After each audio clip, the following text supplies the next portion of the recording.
नमस्कार। जैसा कि आप जानते हैं कि मेरा नाम कपिल शर्मा है और आपका स्वागत है इस लर्निंग ट्री प्लेटफॉर्म पर। और आज हम करने जा रहे हैं वनडे एग्ज़ाम के लिए, चाहे आपका कोई भी एग्ज़ाम हो, यूपी ट्रिपल एससी के जरिए होने वाली कोई भी परीक्षा हो, ठीक है, आपकी रेलवे की कोई परीक्षा हो, सभी एग्ज़ामों के लिए बहुत महत्वपूर्ण कोर्स है। भारत का भूगोल का ये नया हमारा सेगमेंट स्टार्ट हो रहा है। इसमें हमने चुनिंदा क्वेश्चन रखे हैं। इसमें हम एमसीक्यू के माध्यम से समय बर्बाद नहीं करना चाहते। हम प्रत्येक लेसन को 10 मिनट का बनाए हैं।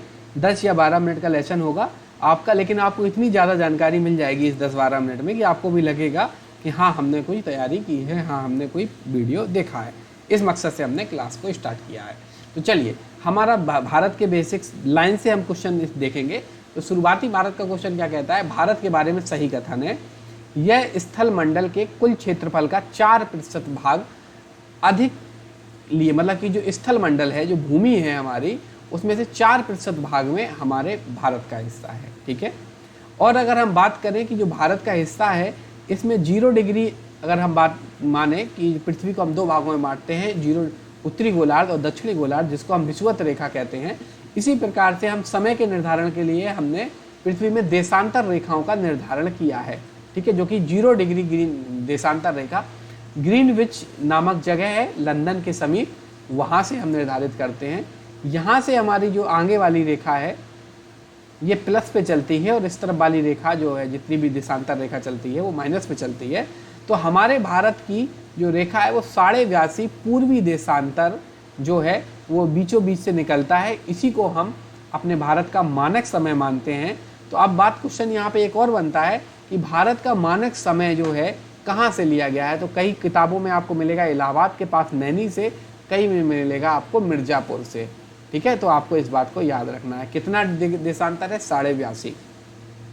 भारतवर्ष आकार विश्व का 7वां सबसे बड़ा देश है। भारत आकार में क्षेत्रफल की दृष्टि से विश्व का 7वां सबसे बड़ा देश है, याद रखना है। अगला क्वेश्चन है, भारत का क्षेत्रफल संसार के क्षेत्रफल का 2 पॉइंट मतलब 4% है, परंतु इसकी जनगणना जो, या कहें कि इसकी जनसंख्या जो है वो विश्व की जनसंख्या से 17.5% है। ठीक है, कितनी जनसंख्या है भारत की पूरे विश्व के से? 2011 की जनगणना के अनुसार। अब 2021 में जनगणना होनी है। ठीक है, तो कोरोना के काल से इसको टाल दिया गया है, कोरोना के कारण। तो 17.5% जनसंख्या है भारत की पूरे विश्व की। भारतवर्ष में गांव की संख्या कितनी है? तो भारत में जो गांव है वो 6,40,930 गांव है। 6,40,930 गांव है जनगणना 2011 के अनुसार। भारत का विस्तृत है, भारत फैला हुआ है कितने? देखो, मेरी 8 सही नहीं है, बस मैं एक काम चलाऊ बना रहा हूँ। ठीक है, तो भारत अगर हम बात करें, यहाँ से शुरू होता है उत्तर से अगर अपना, ठीक है, तो ये क्वेश्चन पूछा गया है कि भारत उत्तर, दक्षिण, पश्चिम, पूरब, कहाँ से कहाँ कितना एरिया है भारत का विस्तारित। तो अब जो इस तरह की लाइन होगी वो कैसी होगी? वो अक्षांश की होगी। ठीक है, तो अगर हम बात करें तो 8.4 से लेके 37.6 अक्षांश तक भारत का विस्तार है, और यहाँ पे 68.7 पूर्व से 97.25 पूर्वी देशांतर के मध्य इसका विस्तार है। ठीक है, तो भारत का आपने अक्षांशीय विस्तार और भारत का आपने देशांतरीय विस्तार समझ लिया। ठीक है, अगला क्वेश्चन क्या कहते हैं? अगला क्वेश्चन क्या है? ठीक है, अगला क्वेश्चन क्या है? अगला क्वेश्चन है कि भारत के लगभग बीचों बीच होकर गुजरने वाली कौन सी रेखा है? तो जब आप थोड़ा सा जान लीजिएगा, जो बच्चे बहुत जानते हैं, नहीं, जो बच्चे नहीं जानते वो समझ लीजिएगा कि ये हमारा पृथ्वी है, ये हमारी विषुवत रेखा है, ये सारी काल्पनिक रेखाएं हैं। ठीक है, इसको 2 भागों में बांटती है। इसको ऊपरी भाग को उत्तरी गोलार्ध कहते हैं, दक्षिणी भाग को दक्षिणी गोलार्ध कहते हैं। ठीक है, यहाँ से 23.5 पे कर्क रेखा निकलती है उत्तर में, और दक्षिण में निकलती है मकर रेखा। ठीक है, तो ये कर्क रेखा है, ये आपकी मकर रेखा है। तो कर्क रेखा हमारे भारत के बीचों बीच से भारत के 8 राज्यों से होकर गुजरती है। ठीक है, तो याद रखना, अभी 8 राज्य आपके अगले नीचे वाले क्वेश्चन में है, जो कि आपको याद करना है। यूपी पीसीएस में लास्ट ईयर पूछा गया है और अधिकतर एग्जामों में ये पूछा जाता है। ठीक है। तो भारत के लगभग बीचों बीच से होकर गुजरने वाली कर्क रेखा है। कर्क रेखा भारत के 8 राज्यों से होकर गुजरती है, गुजरात, राजस्थान, मध्य प्रदेश, झारखंड, छत्तीसगढ़, पश्चिम बंगाल, त्रिपुरा और मिजोरम। ठीक है। तो अगला क्वेश्चन यही है, भारत में कर्क रेखा गुजरती है कितने राज्यों से? 8 राज्यों से होकर गुजरती है। अगला क्वेश्चन है, शहर है अपने भारत के नक्शे में, अब आप समझिएगा यहाँ पे अगरतला, गांधीनगर, जबलपुर, उज्जैन में से कर्क रेखा निकटतम दूरी पर स्थित नगर कौन सा है? तो ये गांधीनगर है। ठीक है। कर्क रेखा के सबसे निकटतम इनमें से नगर कौन सा है? गांधीनगर है। दिल्ली, कलकत्ता, जोधपुर तथा नागपुर शहरों में से कर्क रेखा निकट है। किसके निकट है? कलकत्ता के निकट है, कोलकाता के निकट है। ठीक है। भारत को 2 लगभग बराबर भागों में विभाजित करने वाला अक्षांश है। भारत को 2 लगभग बराबर भागों में विभाजित करने वाला अक्षांश क्या है? आपको मालूम है, अभी कर्क रेखा आपका पढ़ के आए हो, 23.5 डिग्री उत्तरी अक्षांश, जिसको हम कर्क रेखा कहते हैं। अभी आप समझ के आए हो 8 राज्यों से कर्क रेखा गुजरती है। तो झारखंड, मणिपुर, मिजोरम, त्रिपुरा राज्यों में से कर्क रेखा के उत्तर में स्थित भारतीय राज्य है कौन है? तो मणिपुर है। कौन सा है? Manipur is right answer. ठीक। अगला क्वेश्चन क्या कहता है, हैदराबाद, चेन्नई, भोपाल, दिल्ली, इन शहरों में से जून के माह में दिन की अवधि सबसे ज्यादा कौन से शहर की रहेगी? तो दिल्ली की रहेगी, और दिल्ली की ही रहेगी हमेशा। ठीक है, याद रखना इस बात को। ठीक है। अगला क्वेश्चन क्या कहता है? अगला क्वेश्चन कहता है, गुजरात का सबसे पश्चिमी गांव। देखो, आप ऐसे समझते हो ये हमारा भारत है, मोटा मोटा मैं ऐसे बता दूंगा आपको।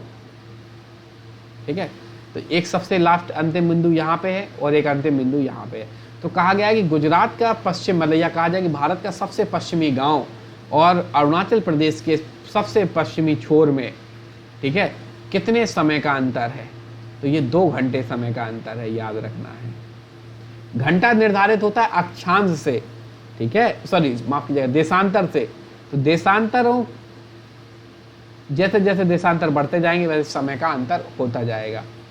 आंध्र प्रदेश, छत्तीसगढ़, महाराष्ट्र तथा उत्तर प्रदेश राज्य में भारतीय मानक समय की व्यामोत्तर नहीं गुजरती है। तो किससे नहीं गुजरती है? महाराष्ट्र से। व्यामोत्तर क्या है? ये टाइमलाइन, समय वाली रेखा जो 82.5 निकल रही थी, अभी मैंने आपको बताया था, इलाहाबाद, नैनी, मिर्जापुर। ठीक है। तो ये जो रेखा निकलती है 82.5 डिग्री देशांतर, ये किस किस राज्य से होकर गुजरती है? तो ये आपके आंध्र प्रदेश से निकलती है, छत्तीसगढ़ से निकलती है, उत्तर प्रदेश से तो निकल ही रही है, 3 राज्यों से। ठीक है, महाराष्ट्र से नहीं निकलती। भारत का प्रमाणिक मध्याह्न रेखा क्या है? वही है 82.5 पूर्वी देशांतर, इसको याद रखना है।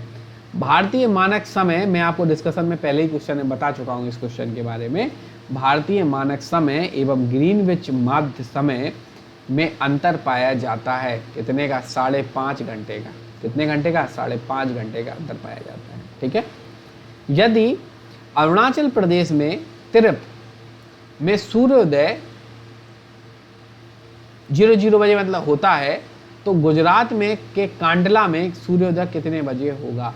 तो आपको याद रखना है ये 7 बजे होगा।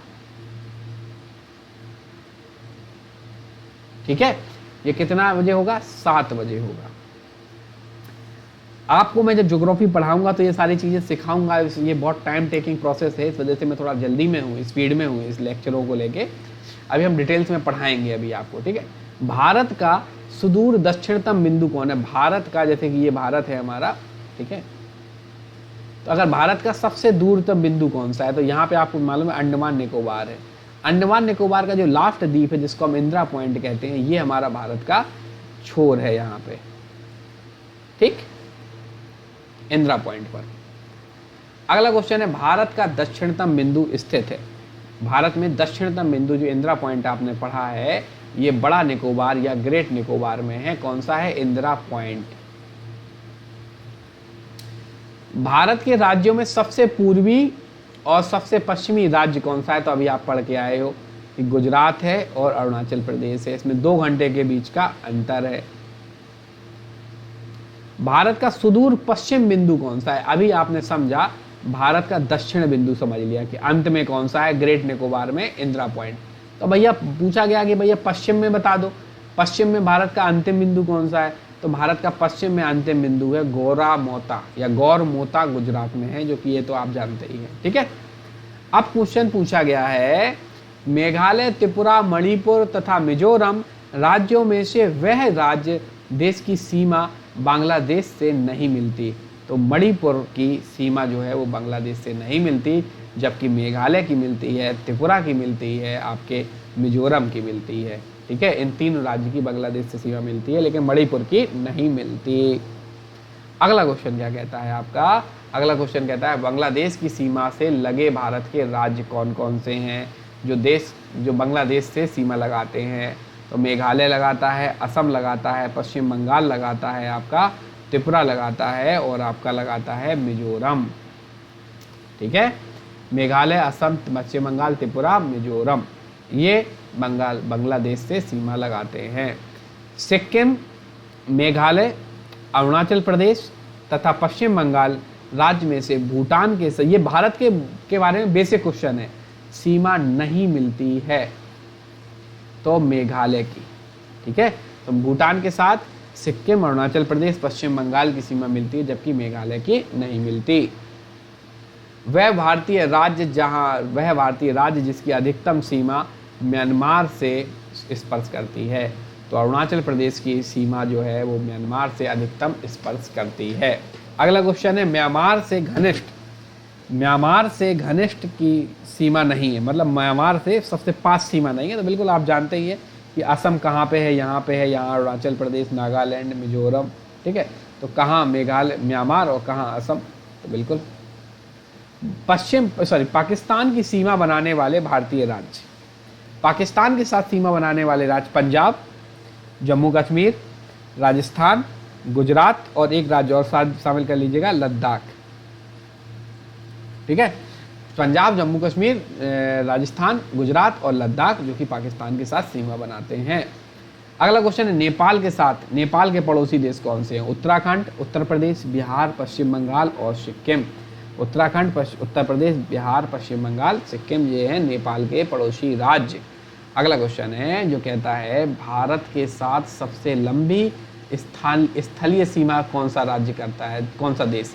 तो ये आपका बांग्लादेश के साथ सबसे लंबी सीमा है। सबसे छोटी सीमा अफगानिस्तान के साथ, जो पीओके वाले हिस्से से होती है।